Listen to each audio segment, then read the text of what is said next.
You're listening to an Airwave Media Podcast. He was a tall, 32-year-old man, and on this seemingly normal night, he was walking the long, dark path to the liquor store.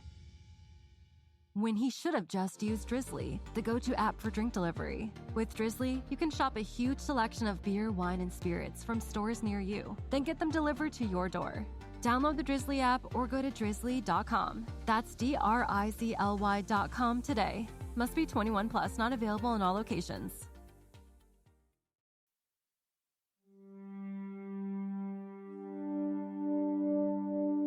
Grape nuts. Okay? I like grape nuts for breakfast. Can we move on? Senator, I'm only asking these questions because... I know. You are asking because everybody else is asking. I understand that. That's why you need to know what I eat for breakfast. Grape nuts. Can we move on? Any interview, especially an interview in 1988, is a bit of a negotiation. Candidates by this time are well handled. Reporters just walk up and talk to them, and if they do, they're not going to get the answer to just any question. But for E.J. Dionne of the New York Times, this would be the one, and in fact it would be remembered well as the profile interview of Gary Hart. It feels to many, sir, that when questions turn to yourself, you don't want to answer. That's what makes us in the press maybe want to ask them more. My birth date, how I got along with my school chums, my relationship with my mother. Is it wrong for voters, Senator? Is it wrong that we ask these questions? Do you think that they ask Reagan about what he did when he was 13?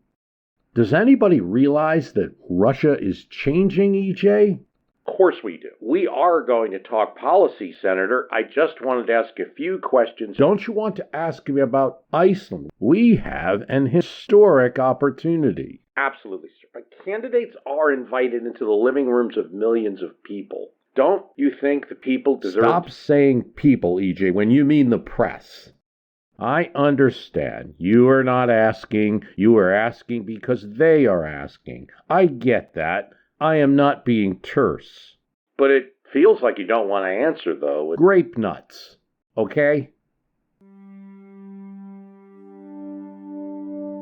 I want you to imagine the possibility, EJ. The possibility that I'm not weird.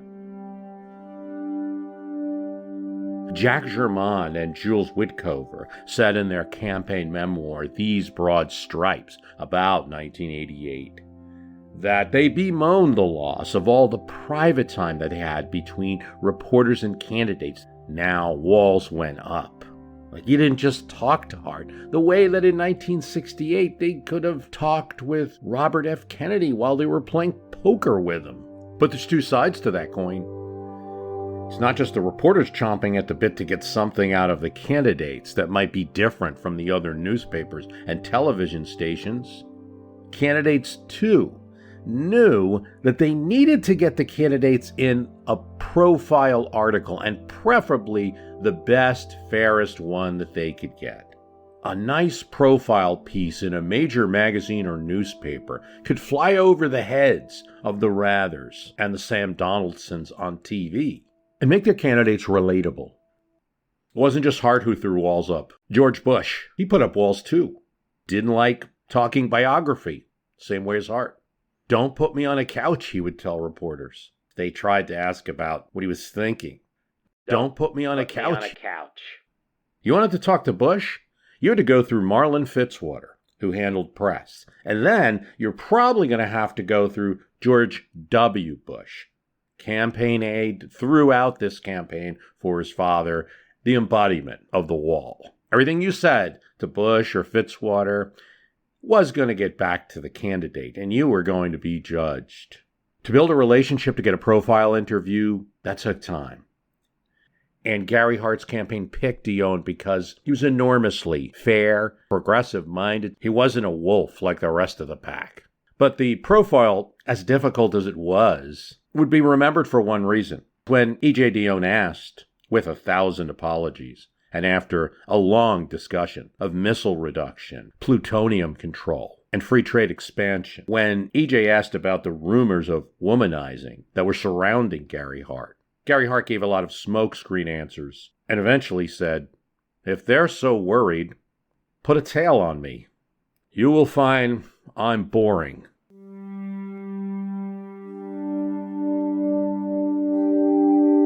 In 1988, the clarion call for my generation is not, "It is our turn."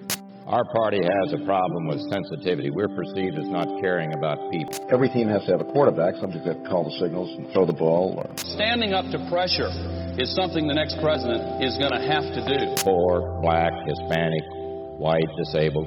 I was kind of shoved back into a little room, lights, these felt-covered things goosing me from the back, pushing me in the front. Some people say my trade policies are too tough on the Japanese, Germans, and Koreans.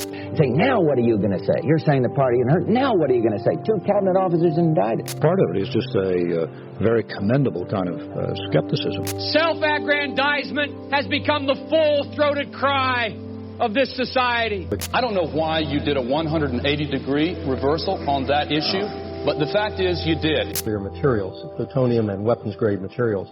I'm in a business background. Stay with his convictions. I assure you we would fire them, not give them a raise. Blocking for you unless somebody's downfield to catch your passes, but I don't think you're ready to give up on yourselves.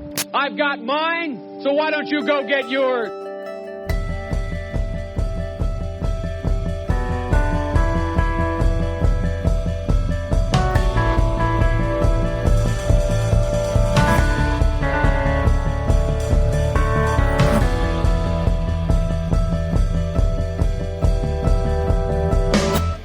Big time.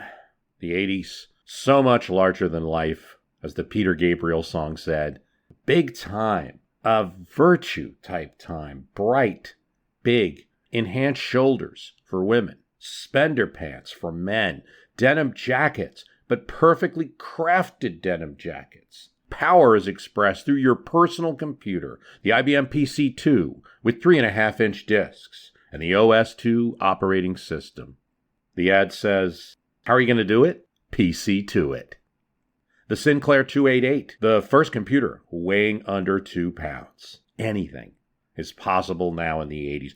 The USSR is changing. There are disposable contact lenses. The first AIDS drug, AZT. England and France beginning to discuss a channel between them. DNA used for the first time in a criminal investigation. Belgium bans smoking.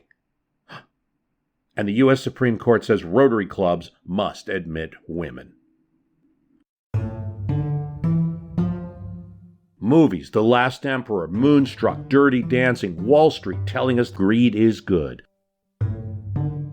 While on TV, 30-something, all lowercase, looks at this new generation that so many people are fascinated with because they're so different. And they could possibly turn an election. The baby boomers and how they're so self-absorbed, so analytical of themselves. They're reaching adult life. What do they like? How will they react? That's what friends are for. Dionne Warwick on the radio. Knowing you can always count on me. A world treaty cuts CFCs in the environment by 50%. Everybody pats themselves on the back. Richard Branson cruises the Atlantic in a hot air balloon. James Baldwin and Andy Warhol die. Pete Buttigieg is 5 years old. Life is big. It's pink and white and turquoise blue. The presidency has become big again. It's not tiny little Nixon, Watergate, Jimmy Carter presidency. It's big again. A candidate has to be able to fill the chair.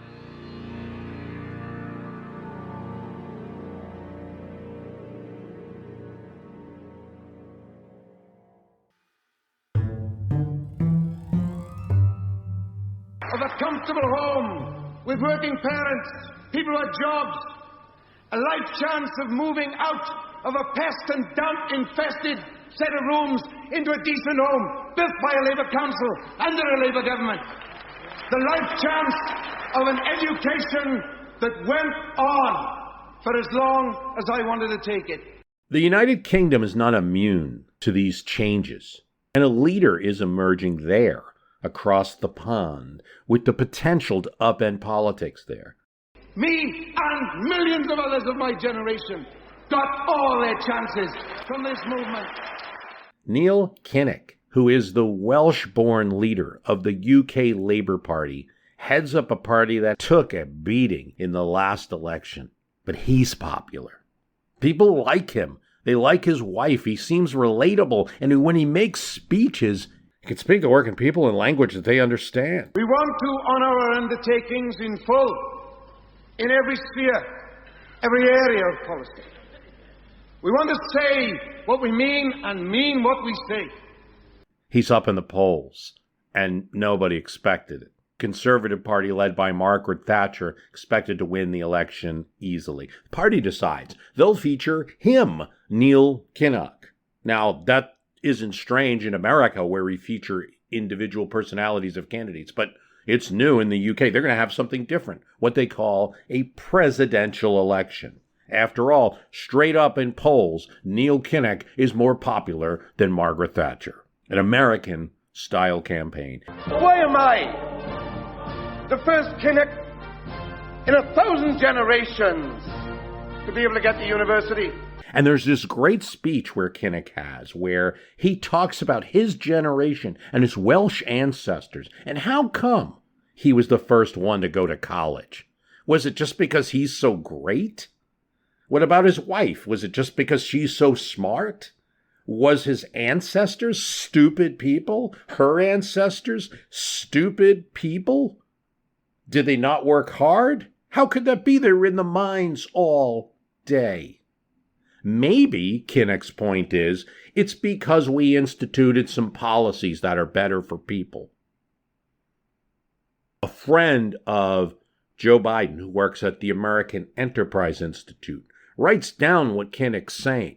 He thinks this is exactly what his friend Biden is looking for. A way to explain democratic policies to average people that doesn't make it sound like things are a handout. Senator has to see this. I think we have to shift our tactic and our doctrine away from forward defense, which is a Maginot Line mentality, to maneuver warfare. And I think we have to increase the number of our reserve divisions. It'll sound biased or whatever, but listen to this. That does not necessarily mean an increase of expenditure or manpower.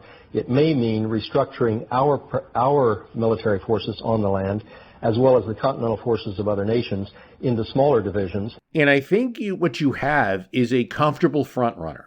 He's got, at this point, something like 62% of Democrats in Iowa.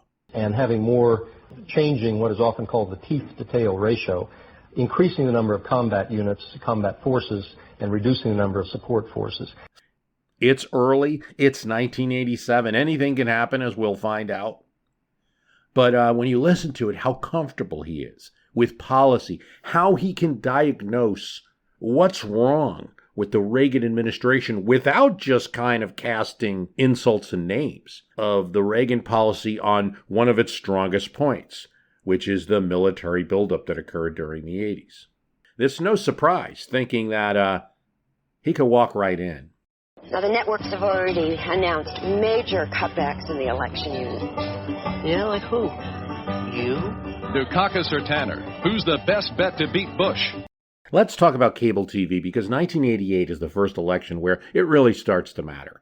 Cable is developed as a way to deal with broadcast in areas where the signal's too distant, too mountainous, too rural to get a signal.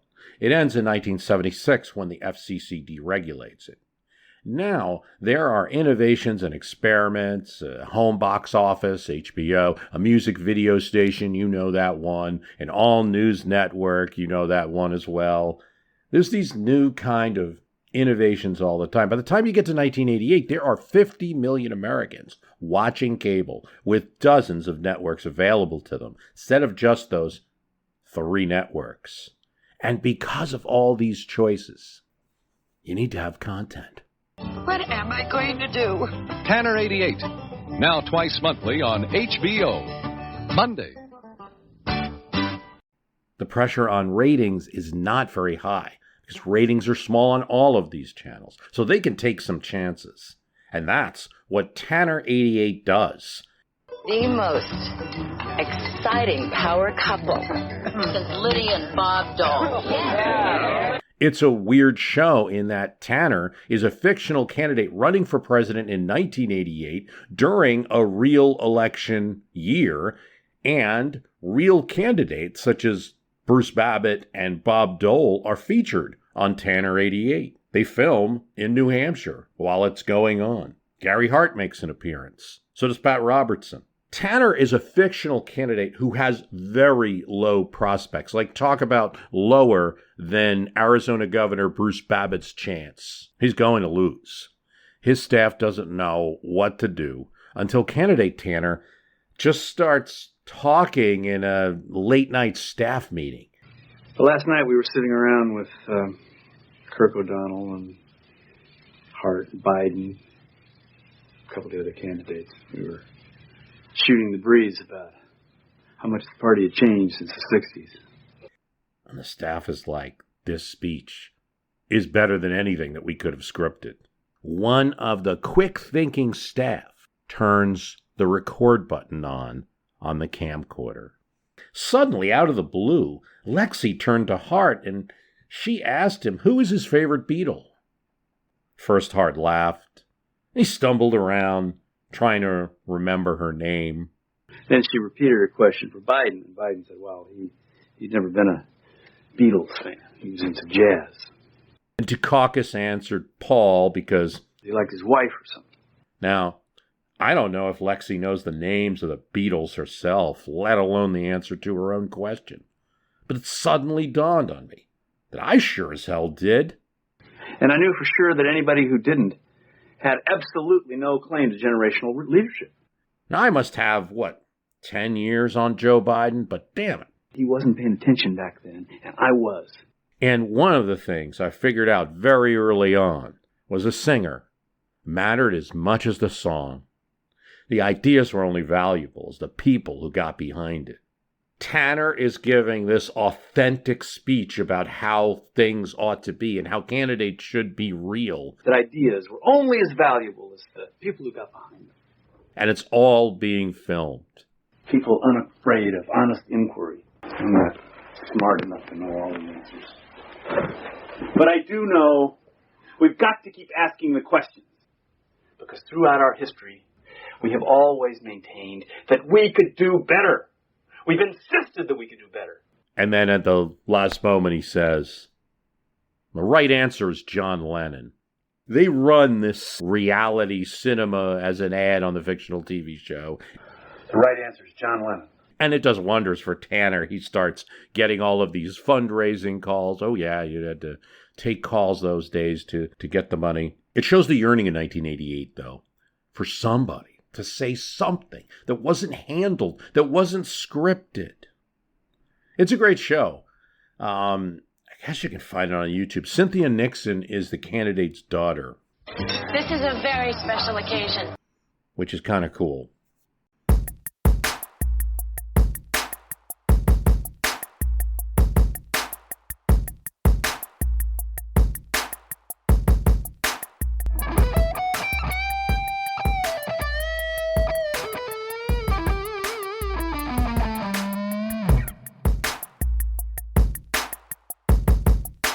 The offices of the Miami Herald face the twinkling water, the boats.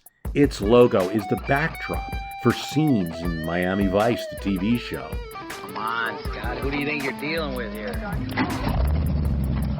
guy who's about to lose $100,000 worth of speedboat. Black hell. You see it there behind Sonny Crockett and his white suit and pink shirts and his boat and his pet alligator Elvis. And the Miami Herald was a pretty good paper, but not the stuff of presidential races. Until the phone rings. And when a reporter answers the phone, he's highly skeptical of this person on the other end. I mean, it's so much that he's almost mad at her, because this woman is saying her friend is having an affair with Senator Gary Hart. How can you say that? The reporter says. This is a serious allegation. You don't just say something like that wildly without proof. Well, he's lying. And I'm concerned. I mean, look at what happened with Iran-Contra. I'm concerned the next president could be a liar. The reporter feels that it sounds contrived, scripted. Real people in Miami don't talk like this. Someone put her up to this. She's probably reading from a piece of paper. Do you have proof, ma'am? I can tell you, my friend is meeting Senator Hart today. You can go there yourself. Where? In Washington, D.C. She's flying up today. The reporter couldn't get over this nagging feeling that everything was being set up. What was this woman's motive? But journalism takes over. It's a lead. Let's check it out.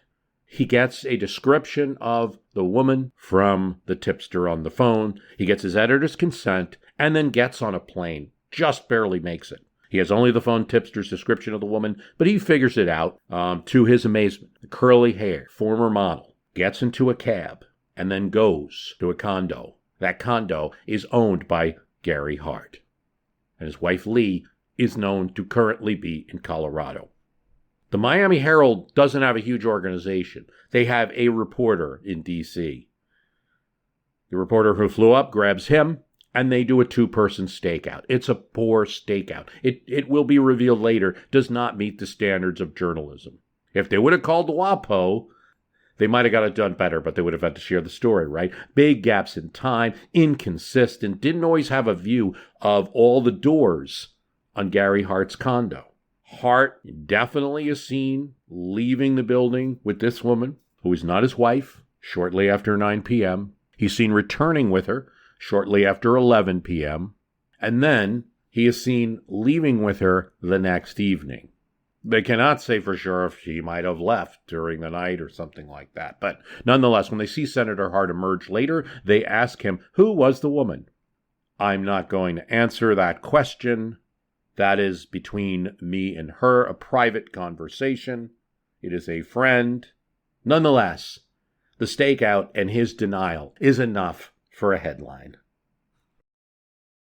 The cavalcade of stars shouldn't matter, but it did. It's one of these things in Iowa that shouldn't matter, but everything matters. It's a non-binding straw poll. There's no delegates behind it. It was held in Ames, Iowa, ridiculously unscientific. It measured how many supporters each of the Republican candidates could bring to the cavalcade. It drew attention for the Republican Party of Iowa, and it made money for them. Years later, they would get rid of it. The National Party was sick of it. But in 1988, it was big. The first time anyone would see the word winner next to anyone's name running. And so in this cattle show of candidates, where they'd speak, shake hands, talk, stand in the spotlight, talk about America, it mattered. George Bush, as assistant to the leader of the free world, living in the Naval Observatory in D.C., may have wanted to avoid an event like this so early on, but he couldn't do so. As the alleged frontrunner, he had to go. Team Bush, GPB, as they were called, George Bush for President, went to work, setting up buses for supporters, getting those tickets done. 8 years before, he had surprised Reagan with a grassroots campaign by getting more of his people out. If they could just get 2,000 Bush-friendly Iowans to this event to vote for Bush, they'd have it. They probably only needed 1,000, but to be safe, 2,000.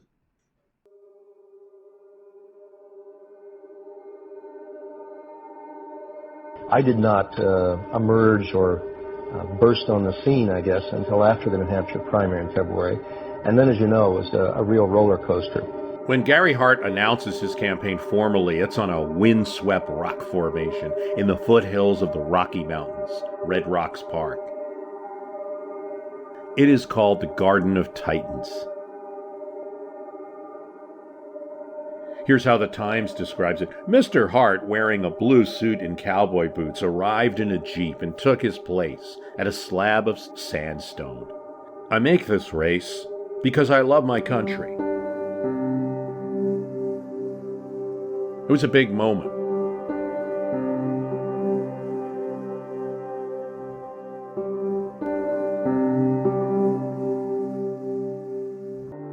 But after the Herald story breaks, he's having to make different types of statements. Before we go any further, I want to sort of stop myself and ask you if there is anything that you yourself wish to volunteer to the American people on this occasion about the various womanizing charges that have been leveled against you this past Only year. those that I've responded to fairly repeatedly in the past, including on national television. I have said that I was very sorry for the mistake that I made.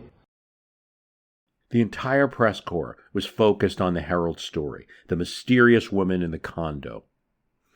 I made some mistakes. Believe me, if my intent was to have a relationship with a woman, particularly a very attractive one, I certainly wouldn't have gone about it this way.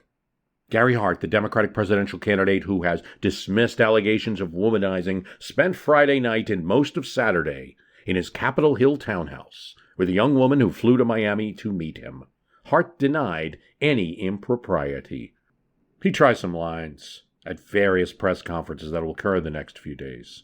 I'm not going to get into the theological definition of what constitutes adultery. He's holding up. He sees if it will blow over, letting his confused New Hampshire campaign staff handle a barrage of questions as to whether he will continue or not when he doesn't show up to a campaign event in that state.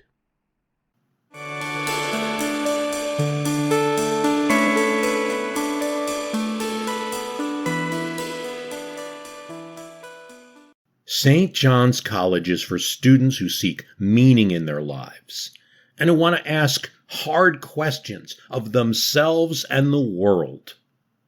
At St. John's, students explore 3,000 years of human thought, confronting fundamental questions while engaging with history's most influential works of philosophy, literature, math, science, music, political history, and more. At St. John's, our vibrant community of learners examine works as divergent as Aristotle and Aquinas, Einstein and Nietzsche, Bach and Baldwin.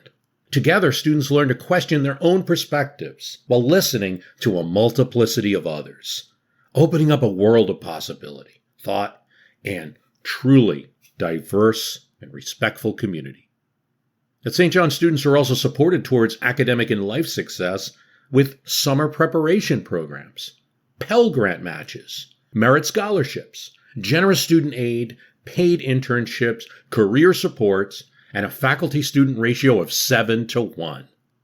Graduates pursue careers in law, education, media, public policy, science, and more. Learn about our undergraduate and graduate Great Books programs in Santa Fe, New Mexico, and Annapolis, Maryland, at sjc.edu/podcast. That's sjc.edu/podcast.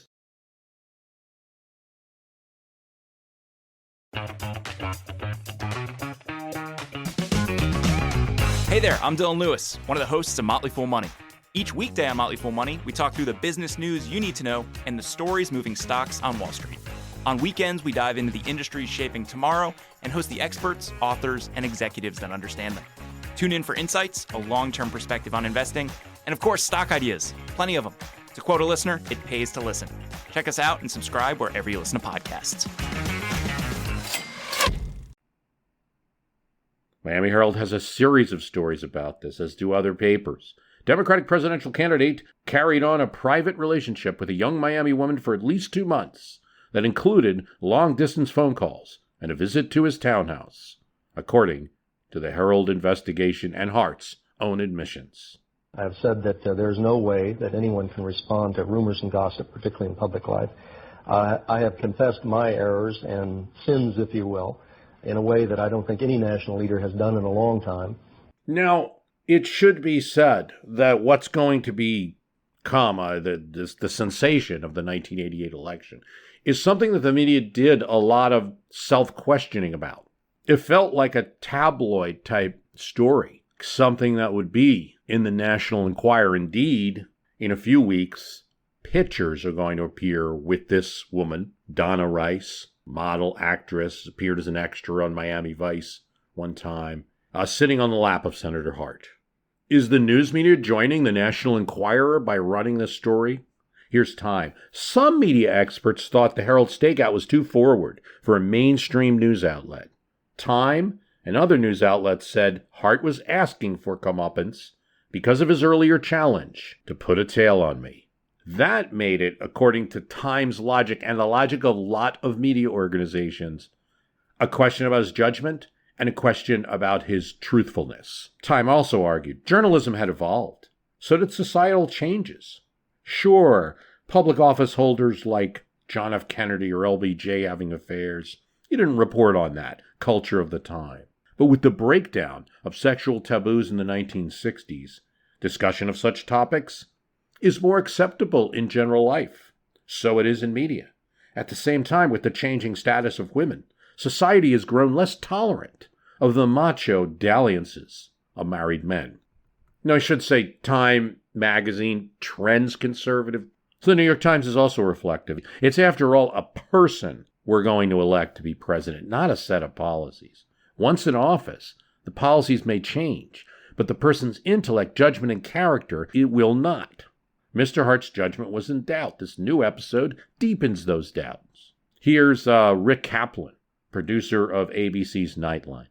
It's 3 stories, not just one. One story, potential damage to the lead runner in the campaign. Second story is the propriety of the press in pursuing this kind of story, the type of reflection we're talking about right now. And third is whether the agency that chose to do it proceeded to print it too quickly. That is, whether they're right. But the media is being its own judge and jury in a lot of the Hart scandal discussion.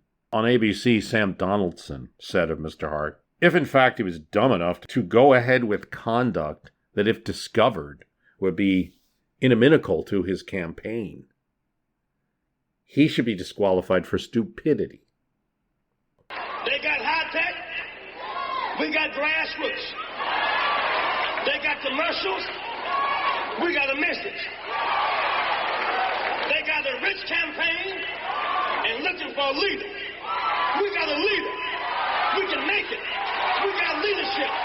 We got courage. We got direction. We have stood there at the prayer gate. We the people can win. We the people can win. Kill ratio. That was what it was about for Jesse Jackson and his campaign. Jesse Jackson could get more votes per dollar than anybody in this race because of the free press that he generated at times, because of his name recognition. Kill ratio. He wasn't always going to have money, but his mix of old loyalists and newfangled campaign managers realized maybe it didn't matter. Jesse could get, the other thing, candidates, generally speaking, weren't laying a punch on them. He has this great moment in 1984 where Hart and Mondale were bickering with each other, and he tapped his hand on the table to get them to stop. He had a kind of moral command. Attacking him could backfire. Same for him. He couldn't be the reverend and then go and attack everybody else. But if he doesn't, how does he get media attention? Jackson talked about this after the 88 race. I said Free Mandela, referring to the South African leader, Free Mandela. That was called liberal at the time, but it was in the moral center of politics. No one else was saying Free Mandela. America was then allied with South Africa's apartheid government. We forced them to change. We also talked about drugs in the high school. It wasn't seen as a relevant issue in 88, but it was important to us because it was important to the 18-year-olds who we were registering to vote. There's drugs in my high school. That was part of our work during the campaign, registering 18-year-olds. Another issue, the Palestinians in the Middle East, talking rather than not talking with them, seen as radical, liberal at the time, greatly attacked for it. But it was in the center of politics, and it would become U.S. policy later, calling for a two-state solution, an anathema in 1988.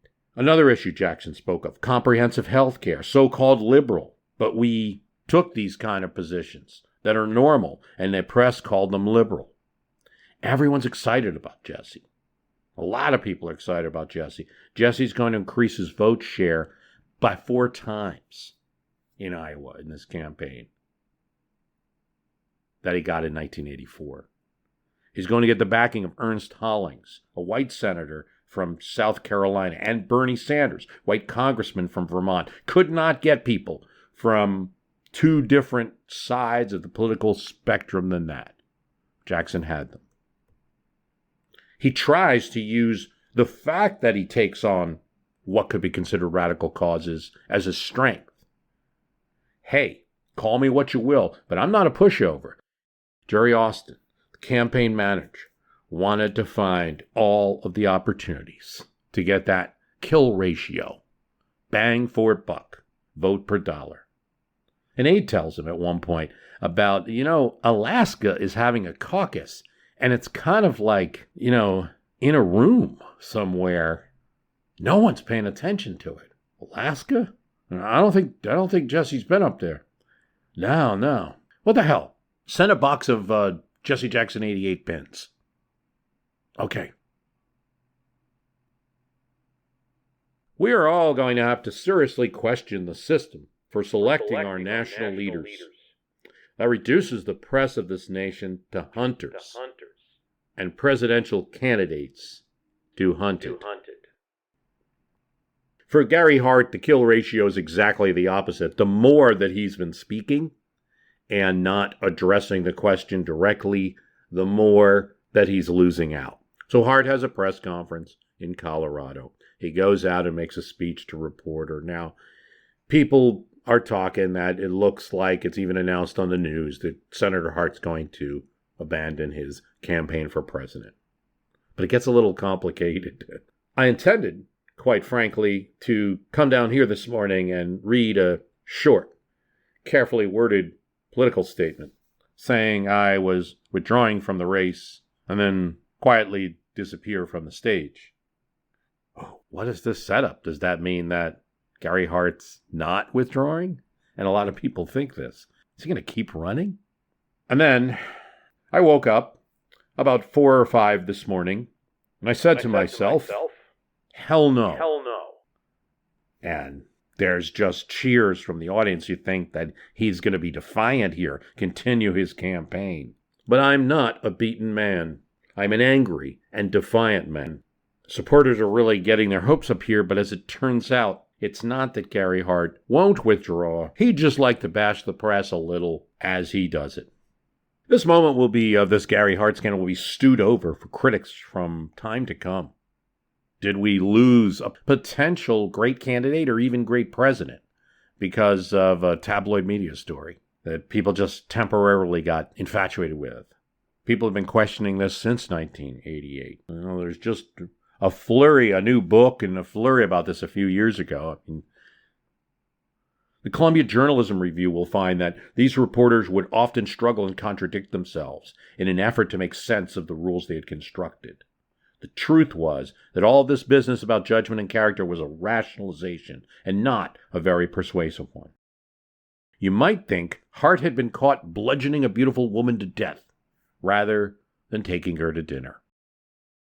Now others, particularly those involved in the story of the Miami Herald, to this day maintain that they were right. This seriously questioned the candidate's judgment and also his truthfulness, saying you're going to find me boring and put a tail on me, and then doing this out in the open. Those two sides still remain. Oddly enough, of all people, George H.W. Bush, says, I was rooting for Hart. The reporters had no business covering his private life. But Bush only says it to his diary. There's other reactions, but the candidates are quiet on this, letting the media do the work. Dukakis thinks it's abhorrent that a candidate would do this. He'll say later to students as a professor, one of the things you give up when you become a candidate is any kind of exciting life. Arkansas Governor Bill Clinton looks at these events and abandons his plan to jump into the race. He's gone over his various dalliances with aide Betsy Rice, decides this wouldn't be the time, but it should be over in 4 years. So what's going to go on with the Democratic race now that the person that had 60% poll support in Iowa has left the race. You might think that right here campaigns are like, yes, this is opportunity. And it could be opportunity. Dukakis in particular, Mike Dukakis in particular, thinks it's a positive. He's liberal. He's free trade. Hart's people will be Dukakis people. But it's not exactly the way that his campaign or many of the other campaigns wanted it. They wanted to beat Hart, not win by default. Some of the other campaigns are actually hoping that he'd stay in. There was a big feeling that his support was soft and that something, not this, no one anticipated this, but something would happen, like Hart would make a stupid statement or something like that. If any one of the other candidates were able to beat Hart in Iowa, they would be the giant killer, and they'd become the front runner. And if they could even come in a close second, that would propel their campaign. Be that number 2. Iowa was the place to do it. One of Bruce Babbitt's political consultants says it this way: Hart was the dragon. Who would be the St. George? Now, dragon is gone. The other candidates will have to get all the media spotlight, and we'll have to figure it out. Nobody gets to be that anti-Hart figure. It's almost sour. It's almost sour because these candidates are going to have to build their campaigns on their own. No dragon here to slay. But not for Team Biden. It excites the Biden people. Jump ball, one of his Iowa hands say. Self-aggrandizement has become the full-throated cry of this society. I've got mine, so why don't you go get yours? Joe Biden isn't going to tell anyone to put a tail on him, but he also doesn't want to be boring. He wants to move crowds. He wants to contrast his own approach with the national debate that he calls the Great Pantomime. Here's from a newspaper article: the mood among 3,000 hometown supporters gathered in front of the restored Victorian train station in Wilmington, Delaware, was as buoyant as the red and white and blue balloons, so the papers wrote. Here was Joe Biden, gambling that he could pump up the crowd even higher while challenging his middle-class neighbors with the specter of a nation at risk from materialist values. E.J. Dionne, the same guy that interviewed Hart for the New York Times, writes the story on Joe Biden's campaign launch, pledging that he would challenge Americans to rise above the mere accumulation of material things. Senator Joseph Biden today announced his candidacy for the Democratic nomination for president.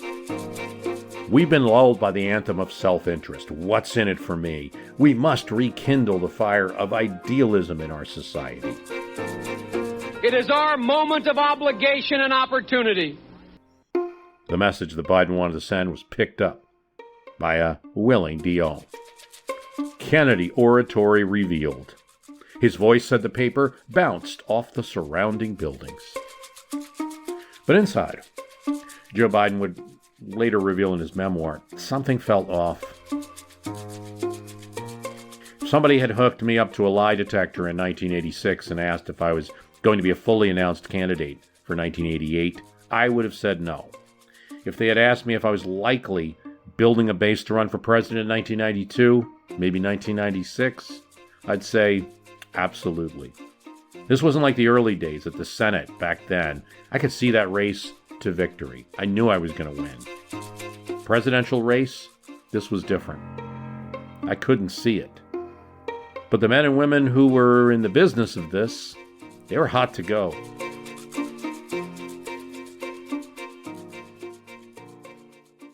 Biden's strategy, baby boomers. Baby boomers, the article noted, made up 58% of the voting base this year.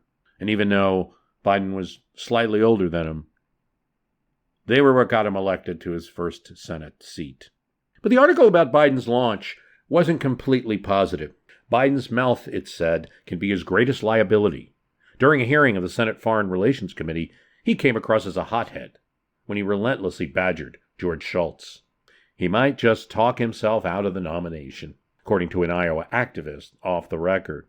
So could George Bush, his aides thought when he took the stage in Ames, Iowa, and they realized, oof, this is not our crowd. Yes, the Bush team succeeded in bringing their 2,000 people to this cavalcade of stars, but they couldn't have predicted the size of the total crowd.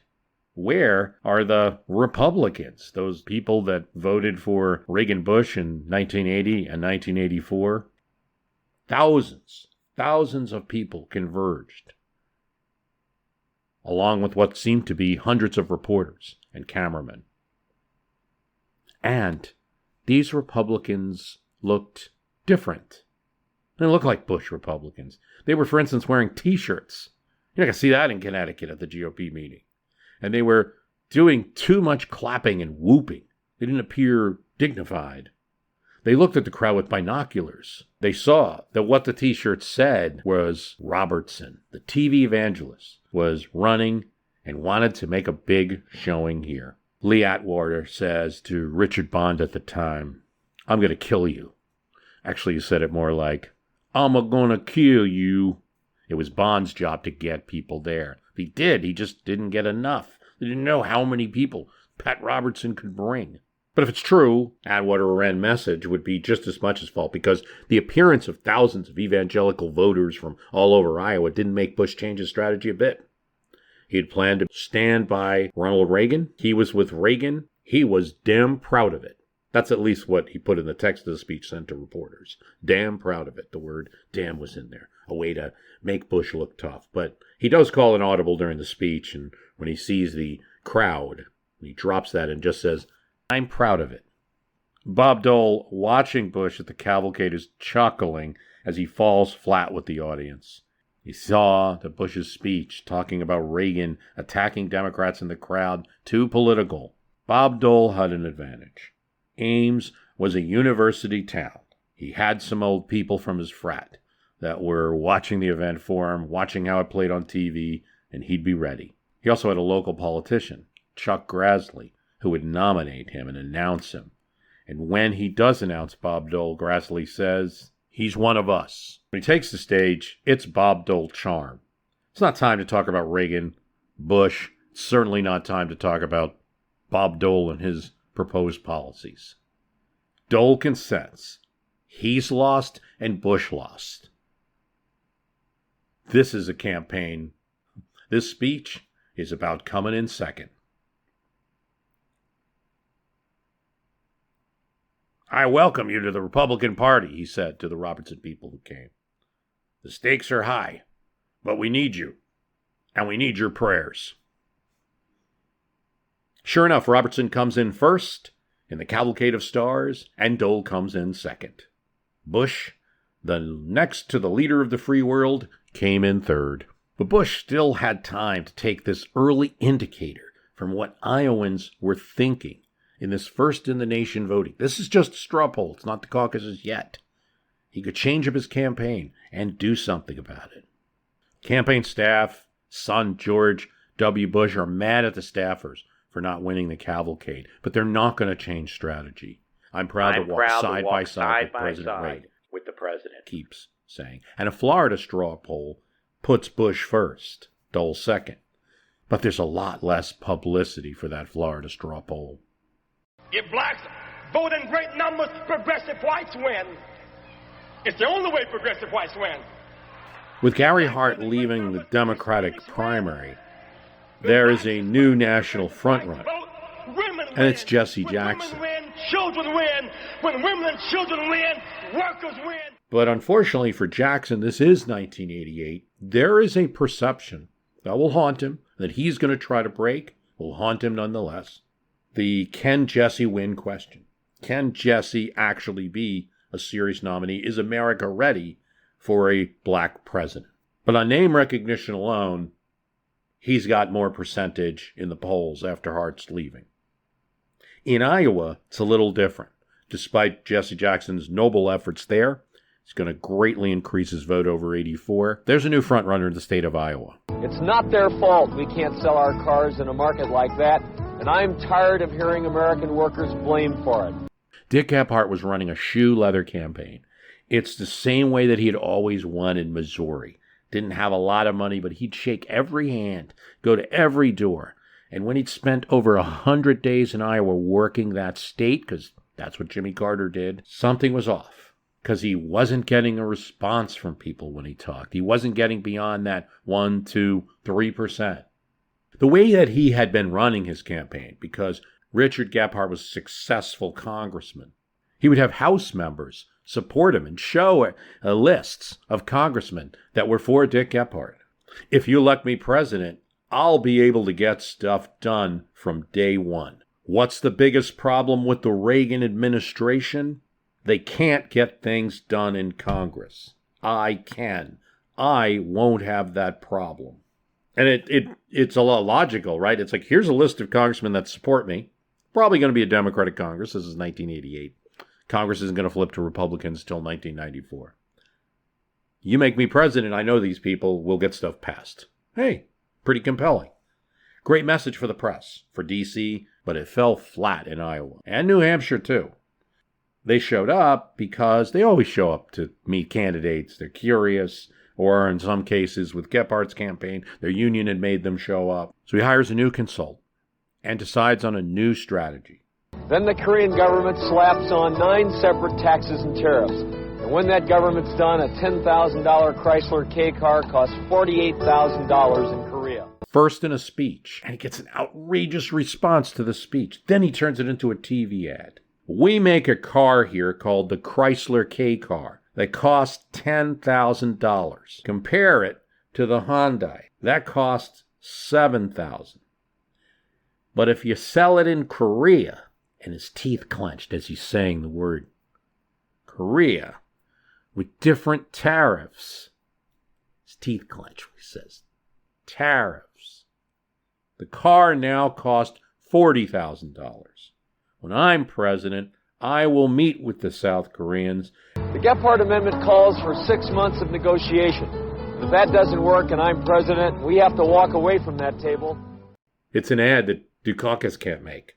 Hart wouldn't have been able to make. Jesse Jackson wouldn't have thought of. It's all anybody wants to talk about. Each week, they run this ad. Gephardt moves up in the polls. This made him a little fringy, though, and he's attacking Dukakis. And by attacking Dukakis, he's reverse seeding that Dukakis is the frontrunner to be attacked. Right? He started attacking Hart with it, and then when Hart jumped out of the race, he attacks Dukakis. And the reporters pick up on that pretty quickly. Beltway Dick Gephardt is now the outsider. As one observer had said, Gephardt was now the Howard Beale of American politics. I've been criticized for my trade policy, for saying it's time to open up markets, to push down trade barriers like those Korean taxes and tariffs. Referring to the famous anchorman in the movie Network, who said, I'm mad as hell and I'm not going to take it anymore. Just to hem in the point, the New York Times calls his trade economic populism irresponsible policy. Everybody's got a flaw. Even when Hart was leading in those Iowa polls, people said, hey, but if Cuomo jumps in, that's going to change. If Bill Bradley jumps in, if Sam Nunn jumps in, that's going to be... Still talk about Cuomo. Richard Celeste, the popular governor of Ohio, looks at this group of people running and says, we don't have any, I'm governor of a Midwest state here. I could still get in. Thinks about it. No one's charting. The Democrats picked the first woman vice presidential candidate in 1984, which sets up the possibility that a woman should run for president. A lot of people, Jesse Jackson is running. It's been a very exciting year trying to reframe the issues and reclaim. Let's have a woman run for president. Party. Most hopes were with Representative Pat Schroeder of Colorado. But I think that's happening. Very well known, good speaker. Hi, it's Bruce. Listen, we all know the news headlines are full of wild stories, like how the world is tipping towards authoritarianism, all while somehow, simultaneously, freezing, flooding, and on fire. It's a lot to take in. But what if, instead of being on the brink of disaster, we're actually on the cusp of a better world? If I've got your attention, then I highly recommend tuning to a podcast that offers a weekly dose of optimistic ideas from smart people. What Could Go Right is the acclaimed news podcast from the Progress Network. Zachary Karabell and Emma Varvaloukas dive into the biggest news and most pressing topics of our time, from climate change to politics, and make the case for a brighter future. Season 5 features fascinating guests like democracy scholar Yesha Mounk on the hidden perils of identity politics. and NPR anchor Steve Inskeep about the importance of talking to people who differ from you and what Abe Lincoln learned from those conversations that helped him unify the country. It's time to ditch the doom-scrolling polarization and start focusing on some of the things going right. So check out What Could Go Right wherever you listen to podcasts. Some of us love history. Others used to or never did because history was presented as nothing but the rote memorization of names, dates, and facts. Basically, the story got left out, and that made history kind of suck. My name is Greg Jackson. I'm a university professor with a PhD in history, and bringing history to life is my passion. That's why I created my podcast, History That Doesn't Suck. I want to teach you everything you need to know about U.S. history, but I do so through stories. Let me tell you about George Washington begging his men not to mutiny against Congress, Clara Barton saving Union soldiers amid enemy fire, enslaved Frederick Douglass risking his life for liberty, and about so many other figures as their real experiences make industrialization, social movements, and even congressional debates and tax policy come to life. Subscribe to History That Doesn't Suck today, and join me, Professor Greg Jackson, every other week for a new episode, where I'd like to tell you a story. Appearing before the National Women's Political Caucus strikes a nerve among women's activists from both parties. I would register as a Democrat to vote for her, a lifelong California Republican who's interviewed says. 400 caucus members urge the Colorado Democrat to make her candidacy official. If Pat Schroeder enters, it's going to shake up the race because there are an awful lot of women in each of these campaigns. Biden, Hart, Dukakis, Gephardt. There's an awful lot of women in these campaigns who might be lost. So not only will it boost Schroeder and she'll be running, but it'll totally shake up the rest of the race based on how much of the vote, the small amount of votes that each of these 7 other candidates were getting is coming from women. One of the many complications of 1988, I'll keep talking about these various, molecular level political dynamics that are impossible for anyone to predict. Schroeder tells the caucus she believes women voters are more interested in her record than her sex. Says look at President Corazon Aquino in the Philippines or Margaret Thatcher in the UK. So Schroeder decides to decide. She'll engage in the decision process. But one thing she wants to be clear, she doesn't want to run as a novelty. If America wants Tinkerbell, I am not it. Biden steps into it with Jesse Jackson, of all people. A week after the launch, Biden is asked if he would consider Jesse Jackson as a running mate. What's the correct answer here? From the polished, handled candidate, I have not made any decision. I have no thought about that at this time. What does Biden say? Jackson lacks public service experience, so I would not consider him. This forces Jackson to respond. He doesn't respond directly to Biden, but he does incorporate it into his stump speech. Some leaders are politicians. Some elected politicians are not leaders. Find leadership where you can. Biden is asked again, and there's a chance to make up for it, right? Now he said later, this question is silly, given where Jackson is in the polls. Our party has a problem with sensitivity. We're perceived as not caring about people. Bob Dole is able to use Ronald Reagan in commercials because he has video of Ronald Reagan, the president of the United States, saying, Bob Dole helped me pass so much, because Bob Dole is the majority leader of the Senate. In the function of government, he's a more important person than George Bush is as vice president. The one running the Senate right now, because the Senate is Republican, is Majority Leader Bob Dole. Here's his campaign ad. It says, Bob Dole led the fight to save Social Security. George Bush had nothing to do with it. So they run the ad with Reagan praising Dole. It's a little unethical because Reagan's not endorsing Dole, but they feel it's enough to kind of equalize that assumption that people are making, that because Bush is vice president, he's got the support. There'll be another episode where they're going to get Reagan. Dole's essentially going to say, if you want my support for this IMF treaty, I want a meeting in the White House that'll be photographed with the President Reagan. And Howard Baker wants to vote. The chief of staff of the White House wants to vote, takes the deal. Reagan's a little uneasy about it, and so he makes sure to kind of stay far away from him. There's no, close, tight picture. He doesn't want to be seen endorsing Dole like that. It cuts both ways. If Dole can be a little unethical with his use of Ronald Reagan after the straw poll, Bush is going to decide they're going to have to go on the attack on Bob Dole. And, they can't. How are they going to do it? They wanted to show supporters who Dole really was. Now, he's married to Elizabeth Dole, who's a wealthy lobbyist and has apparently a big hedge fund or some kind, trust fund of some kind. Also, he's posh. He lives in Watergate. Watergate, that hotel where all the D.C. royalty lives in, the women in their fur coats, actresses, opera singers, politicos, Beltway elite. Mr. Dole is right there living with them. He probably wears gold slippers, and his newspaper is delivered to him on a tray with his coffee. You say he's one of you? Huh. They didn't say the thing about the slippers and the coffee, but they strongly wished to imply that. And they had a weapon. They would ask Dole to release his tax returns. Dole, after all, was a multimillionaire. That's right, Heartland Bob is loaded. They leak a story to local papers, Iowa, New Hampshire, asking about these tax returns that he refused to release. There are questions about his real estate deals, his relationships with bankers in Russell, Kansas. How do you get all this money? All Bob Dole could do was respond to reporters. Gosh, you guys really swallowed that story from George Bush. And the reporters would ask back to Dole, what's your net worth? Finally, he says, beats me. Nobody gave it to me. Why don't you release your returns? He says to the reporters. None of these are good answers.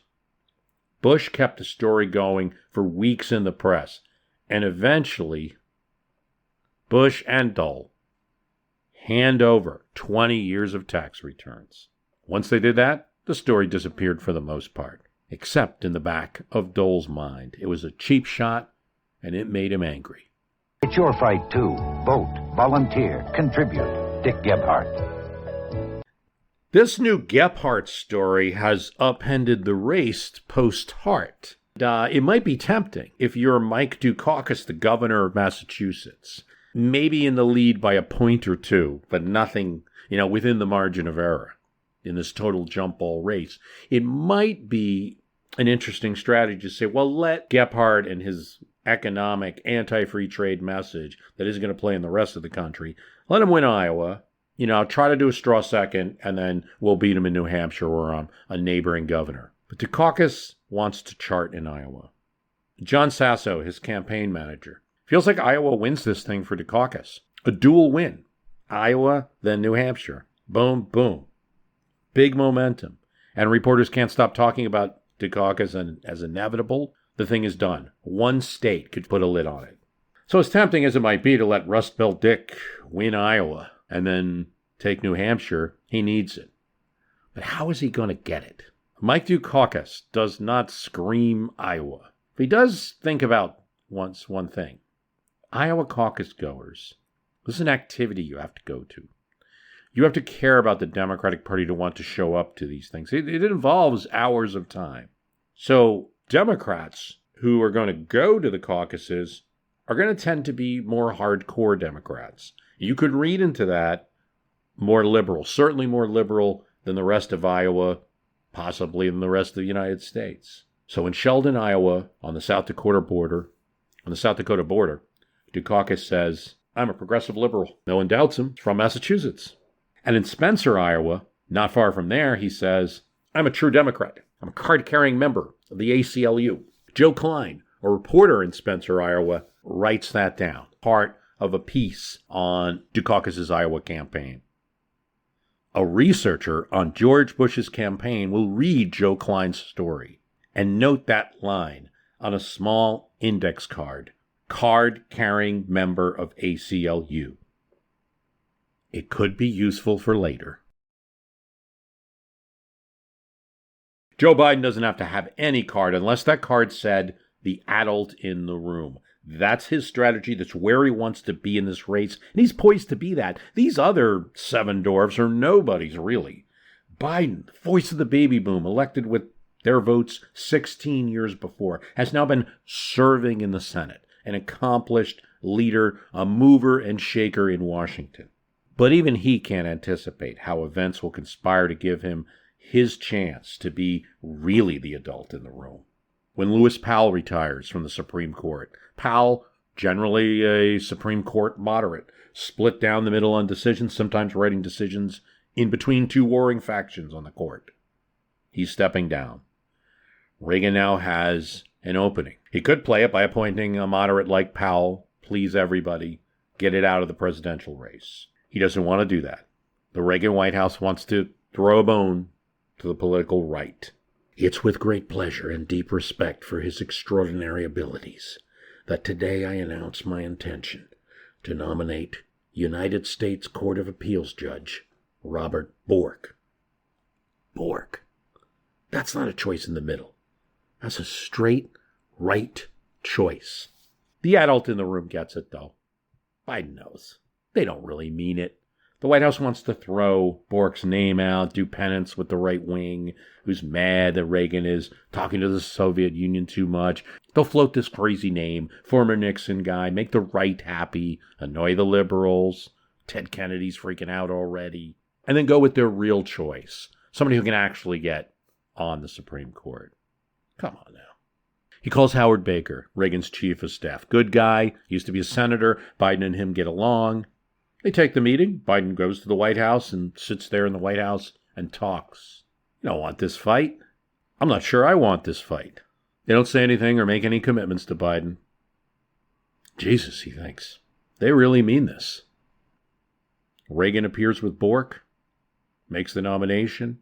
Now, Planned Parenthood and other groups are against it. Ted Kennedy comes out strongly against it. But Kennedy isn't the chair of the Judiciary Committee that will decide. Joe Biden is. And he's a candidate for president. It's his committee. It's majority Democrat. The Democrats on the committee are not necessarily united on this. For instance, DeConcini of Arizona, holding on to his seat barely. He might have a tough time with this vote. Howard Heflin is a Democrat from Alabama. He might have, Reagan's very popular there. He might have trouble with this. These guys are under pressure to support Bork. Ted Kennedy's trying to make this a partisan TV war. It's not going to work. Biden knows it. But he's torn by the fact that he's also a candidate, and he's running in Iowa, and this gives him a little boost. One thing that's clear is how Iowa Democrats would like him to use his senatorial powers to block Bork. Caucus goers, as we just discussed, are partisans. It amazes me, honest to God, Biden said. I just got on an airplane today, and I'm not exaggerating. A half dozen people came to me saying, please stop Judge Bork. And in that excitement, Biden commits to saying, there's no circumstances under which I'll vote for Judge Bork. Now he's attacked for not being objective. You're supposed to be the chairman of the Judiciary Committee. You're supposed to give the guy a fair hearing and be open-minded.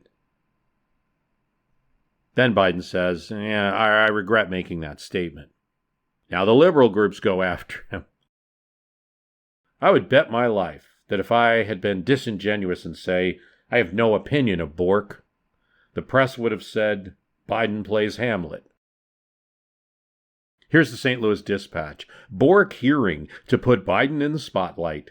Biden won over Virginia Mills of Montezuma, Iowa 2 years ago with one of his shouting, psalm-quoting speeches. She's waiting for his next performance, one that will show more of Biden than his loquacious ways. I feel that in his position of chairman, he'll have the opportunity to block the confirmation of nominee Bork, said Mills. Some advisors to Biden see the hearings as an opportunity, but it's also a gauntlet that must be survived. They note that he must cancel a month of his campaign schedule in Iowa and New Hampshire. A new thing will happen in the 1988 campaign, a function of so many people running. There will be debates between candidates in the Republican primaries and candidates in the Democratic primary. There are candidates who are on the edge of the politics, which will allow each to get attention. So Democrat Bruce Babbitt challenges Pete DuPont to a debate. Actually, DuPont is the one who made the challenge. It was an Oxford-style debate with statement, rebuttal, and counterstatement. Not without attacks, not without what might be called, cheap shots. But they did call each other Bruce and Pete. And when they attacked, it was complimentary. Like Babbitt said that DuPont was bold, but cold. They debated if we could trust the Soviet Union, the proper welfare system, Social Security privatization or expansion. Serious, terrific debates. But nobody really watches. Well, not nobody. Dick Gephardt, Democrat, and Republican Jack Kemp decide this is a good idea what Babbitt and DuPont did. So they debate. They barb a bit. Mostly they talk at the audience instead of each other. Dick Gephardt expounds trade policy. Kemp proposed, at the earliest opportunity, we should define the dollar once again as a fixed weight of gold. They were debating real things, but the candidates weren't much helped by it. The winner, the Washington Post article said, was the format. Judiciary Chairman Joe Biden did research just as he might in law school. Voracious he was when he had a target. He looked for the right historical example to cite, and he found it in John Rutledge.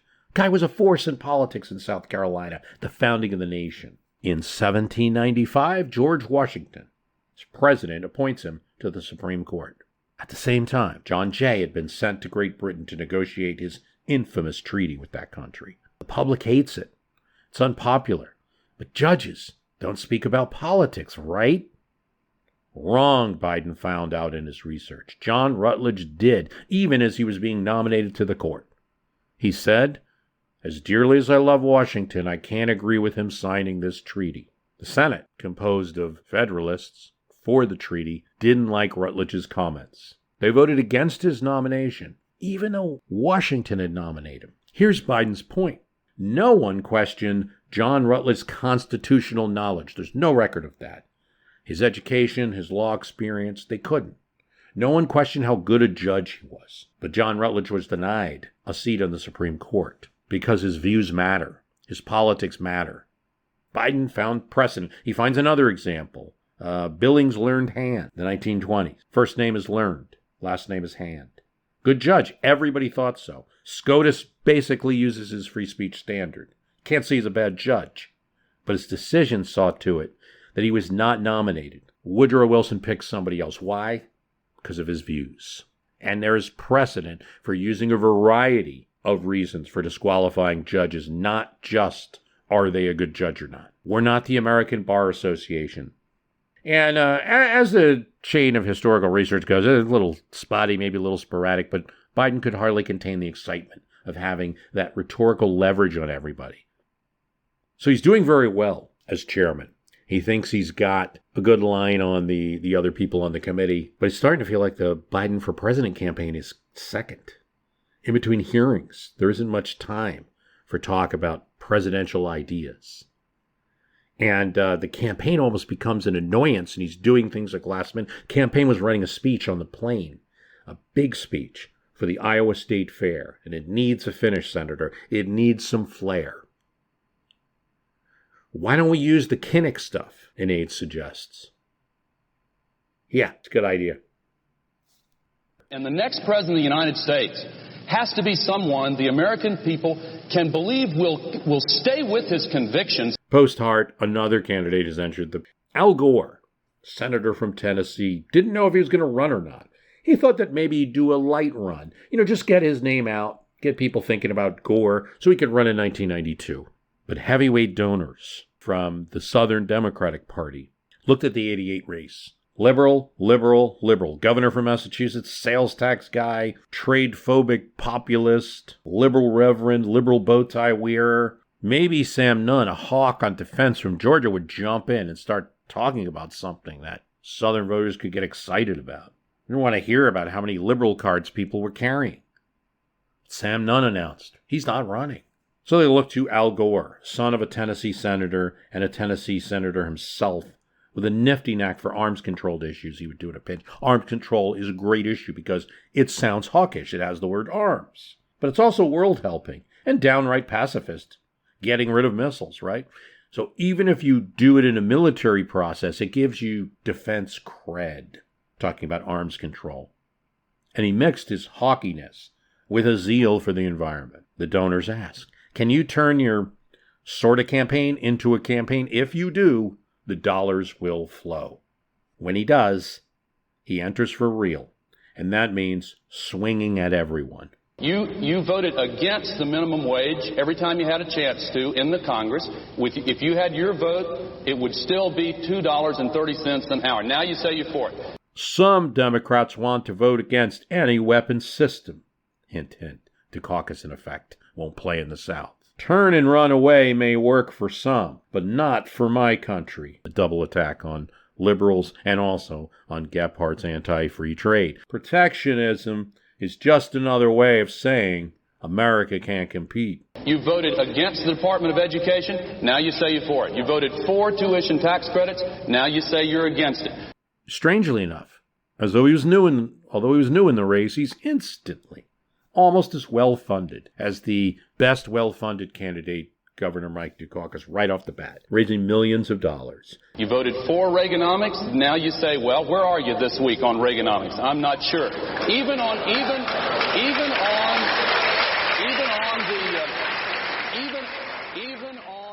each candidate that drops in or drops out of a race like 1988, where there's so many different candidates running. I'll say this again and again in the series. One of the reasons for doing this, for looking at 1988, where there's multiple people running, there's some strange dynamics that a political physicist has to recreate to understand. But with Gore running into the race and starting to take pot shots at everybody, both individual candidates by name, and also the Democrats collectively, saying that you're all like giving up on America, talking down, being pessimistic. Weird things happen with a race with so many people in it because Al Gore is attacking Dukakis and Gephardt, the leaders in the race. Even on the subject that's probably the most difficult issue in this entire campaign, the subject of abortion, where everybody here has given it a lot of thought. It's a difficult issue. I don't know why you did a 180-degree reversal on that issue, but the fact is you did. Dukakis, if he starts attacking Gore, that just conjures more attacks back from him and also brings attention to a person that has less points in the polls than Dukakis. So he's not going to necessarily do it unless it's a debate and he has to. He's not really attacking Paul Simon. My bow tie, in a sense, is my Declaration of Independence. I'm going to be my own person. You have to take me for what I am. But Paul Simon needs to attack him, or figures that he does. Because Paul Simon is seeing, well, wait a second. I may have like a 9% in Iowa. This guy's going to take it away. I don't think any of us need to be knifing each other, he says about Gore. Bruce Babbitt, now, he's not going to win anyway. If he has any issue he's for, it's earnest debate. So Bruce Babbitt takes a shot at the newcomer Gore. You're coming off as a tough kid on the block, Al. Babbitt's not a voter. And more importantly, he won't be a voter in the new plan the Democrats have dubbed Super Tuesday, where many southern states are going to vote at once to increase the influence of the South. Something else. Al Gore decides he's not really competing in Iowa. And in fact, he makes an appearance in Des Moines just to tell reporters that they're paying too much attention to Iowa, because he's aiming at that Super Tuesday that's going to come later. Now, for listeners, for modern listeners, knowing now that Al Gore was a vice president twice and the Democratic Party's nominee later, may know a different Al Gore than this.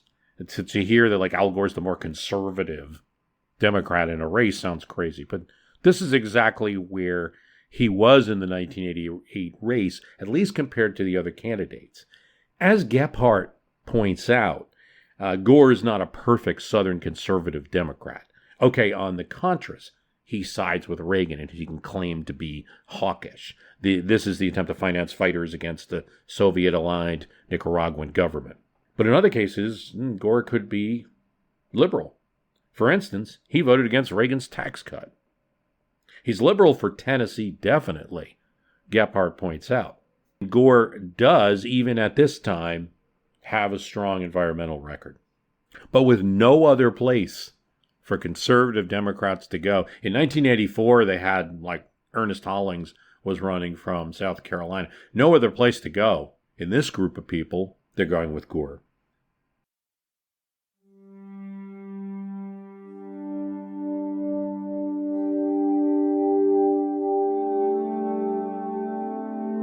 In 1911, the Iowa State Fair created a new exhibit, the Butter Cow, a huge cow shaped from a slab of delicious gold butter.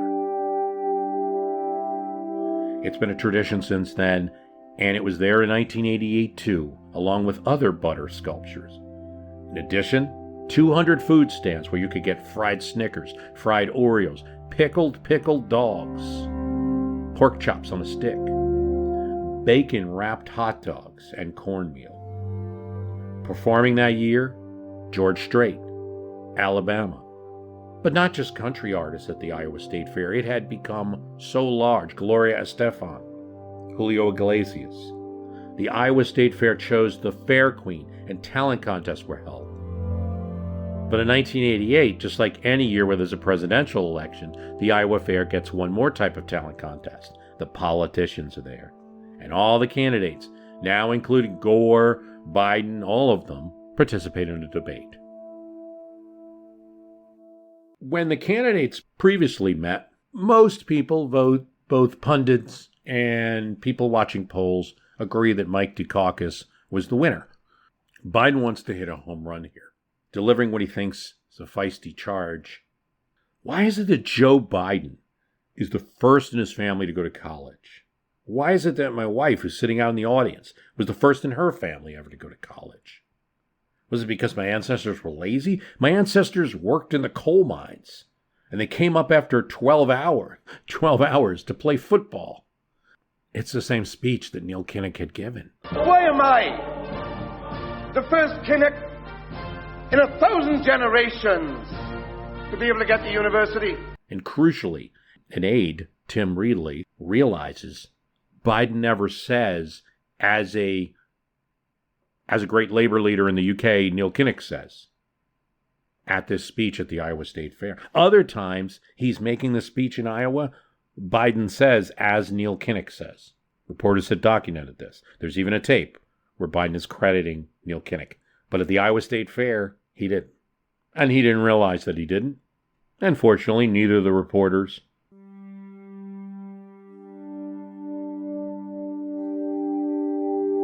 Biden would say later, I should have just said, just like Neil Kinnock said.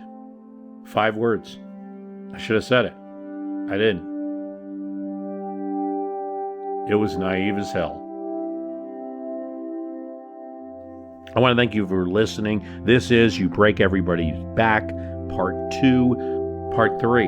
Biden faces the fallout from both Kinnock and Bork. Jesse Jackson meets his own challenges. So does Mike Dukakis. Bob Dole and George Bush are going to battle it out for the future of the party.